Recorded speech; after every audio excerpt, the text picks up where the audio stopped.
نئے سال 2026 کے آغاز پر معروف پاکستانی شخصیت اور اوورسیز پاکستانیوں کے ترجمان کیپٹن ریٹائرڈ عاصم ملک نے پاکستان سمیت دنیا بھر کے عوام کو دلی مبارکباد پیش کی۔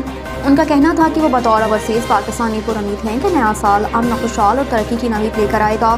کیپٹن ریٹائرڈ عاصم ملک نے کہا کہ پاکستان وزیر اعظم محمد شہباز شریف اور chief of defence forces field marshal Hafiz Saeed Asim Munir کی مدبرانہ، مخلص اور مضبوط قیادت میں کامیابیوں کی راہ پر گامزن ہیں۔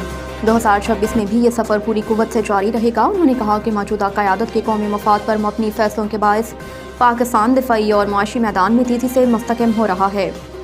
کیپٹن ریٹائرڈ عاصم ملک نے حکومت کی جانب سے نئے سال پر پیٹرولیم مصنوعات کی قیمتوں میں 10 روپے سے زائد کمی کو خوشائن قرار دیتے ہوئے کہا کہ یہ عوامی ریلیف اور بہتر طرز حکمرانی کا واضح ثبوت ہے۔ ان کا کہنا تھا کہ یہ فیصلہ عوام پر معاشی بوجھ کم کرے گا اور روزمرہ زندگی میں آسانی لائے گا۔ انہوں نے امید ظاہر کی کہ سال 2026 پاکستان کے لیے استحکام، مضبوط معیشت اور روشن مستقبل کا سال ثابت ہوگا۔